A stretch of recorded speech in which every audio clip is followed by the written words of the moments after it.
এটাই হবে শহীদ প্রেসিডেন্ট জিয়াউর রহমানের বাংলাদেশ, এটাই হবে প্রফেসর ইউনূসের নেতৃত্বে নতুন স্বপ্নের বাংলাদেশ। বিসমিল্লাহির রহমানির রহিম।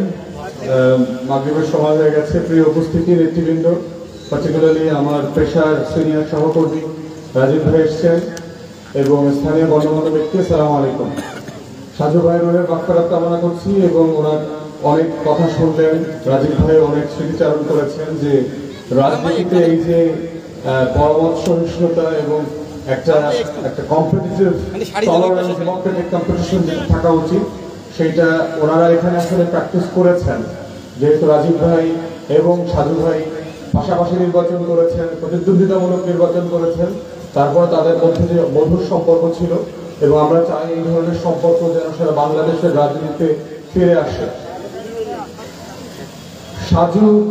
সাজুকে আসলে স্মরণ করবার জায়গাটা কোথায়? প্রথমটা হচ্ছে যে রাজীব ভাই যেটা বলেছেন, প্রচুর দানশীল মানুষ ছিলেন, বিপদে আপদে যখন তার কাছে কেউ যেতেন তিনি ফেরাতেন না।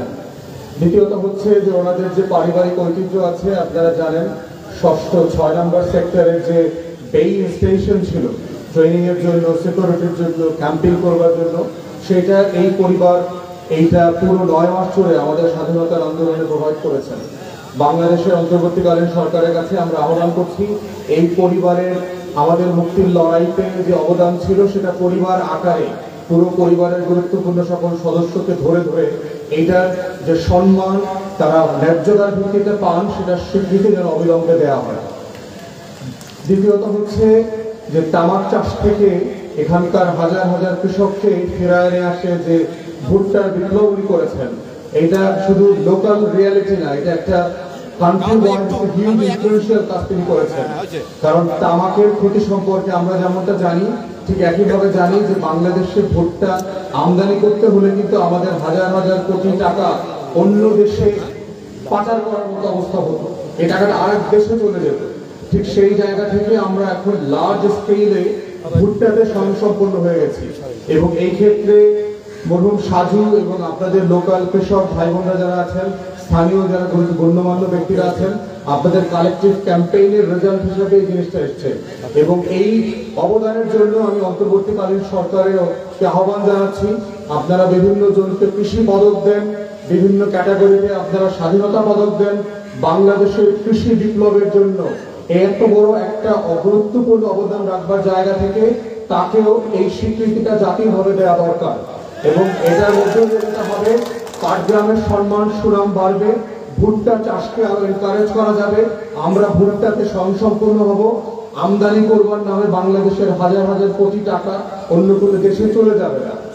চতুর্থত হচ্ছে এই কাজটা করতে গিয়ে যে কোম্পানির কথা বলা হয়েছে, এখানে যে চাষিরা ছিলেন তারা খুব সামান্য টাকা ব্যাংক থেকে ঋণ নিয়েছেন, যেগুলো পরিশোধ করতে না পারার কারণে 2 কোটি 2.5 কোটি টাকা, যেটা বাংলাদেশের অনেক সরকারি ডিপার্টমেন্টের পিওনের ঝাড়ু দেওয়ার খরচ না, যে লেভেলে লুটপাট হয়েছে বাংলাদেশে 16 বছরে, ঠিক সেই জায়গা থেকে আমরা দাবি করছি এই কৃষকদের যে বিরুদ্ধে যে মামলাগুলো করা হয়েছে এনসিসি ব্যাংকের পক্ষ থেকে, এই মামলাগুলোকে অবিলম্বে তুলে নিতে হবে, রাষ্ট্রকে প্রয়োজনে এই ঋণ মৌকুফ করতে হবে, প্রয়োজনে এনসিসি ব্যাংকে যদি কম্পেনসেট করতে হয় 2 কোটি 4 কোটি টাকা সেটা করলে সরকার করবে। আমার কোনো কৃষক এই কম্পেনসেশনের টাকা দেবে না, আমার কোনো কৃষক এই কারণে জেলে যেতে পারবে না, পাটগ্রামের কোনো কৃষক 5,000 টাকার জন্য আগামী দিনে ভুট্টা চাষ করবে না। এমন দেশ, রাষ্ট্র এবং অর্থনীতির স্বপ্ন বাংলাদেশ দুইটা হবে না।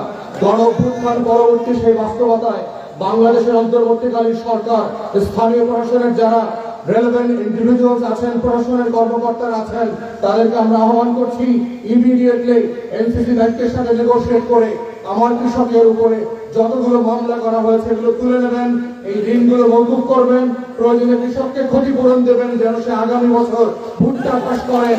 এটাই হচ্ছে গণঅভ্যুত্থান পরবর্তী বাংলাদেশে যেই দুয়ের দায় এবং দরদের রাজনীতির কথা আমরা বারবার বলছি, এটা হচ্ছে সেই রাজনীতি। কৃষককে ছোট করে, কৃষককে জেলে পুরে, কৃষককে মিথ্যা মামলায় আটকিয়ে দিয়ে নতুন বাংলাদেশ করা যাবে না। অন্তর্বর্তীকালীন সরকারকে বুঝতে হবে, গণঅভ্যুত্থানের স্পিরিটকে যদি আপনারা ধারণ না করেন, বাংলাদেশ 2 যেই স্বপ্ন নিয়ে আজকে হাজির হয়েছে তরুণদের মাঝে, সেটাকে ধারণ না করেন। আমার কৃষক যে আমাকে করোনার সময় খাইয়ে পরিয়ে বাঁচিয়ে রেখেছে, যেই কৃষক ঝড়ে বৃষ্টিতে রোদে পুড়ে আমাকে প্রত্যেকদিন শহরের খাবারগুলোর দোকানে খাবার সাপ্লাই দেয়, তাকে বাঁচিয়ে রাখা হচ্ছে গণ অভ্যুত্থানের বাংলাদেশের স্বপ্ন। এটাই হচ্ছে বাংলাদেশ 2। এটা শুধু পাটগ্রাম হাতীবান্ধার বিষয় না, এটা বাংলাদেশের অর্থনীতির বিষয়।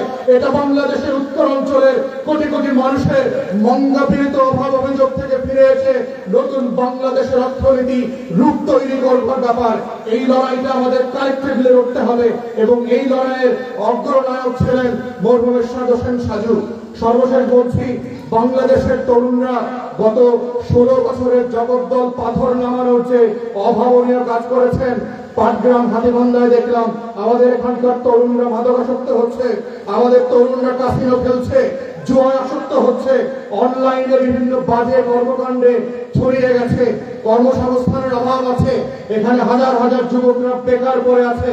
অতএব বাংলাদেশ সরকারকে, স্থানীয় প্রশাসনকে কৃষি ব্যাংকের মাধ্যমে লক্ষ লক্ষ টাকা এখানে ঋণ, সুদমুক্ত ঋণের বন্দোবস্ত করে দিয়ে ভুট্টা চাষের বিপ্লবকে নতুন প্রজন্মের বিপ্লবে রূপান্তর করা দরকার এবং সেটার মাধ্যমে এইখানকার কৃষকরা যেভাবে উপকার হবে, এখানকার তরুণ যুবকদের জব তৈরি হবে, ঠিক একইভাবে এখানে অন্যায় এবং অবিচার মাদকের আসক্তি থেকে তরুণদেরকে, যুবকদেরকে আমরা বের করে নিয়ে আসতে পারবো।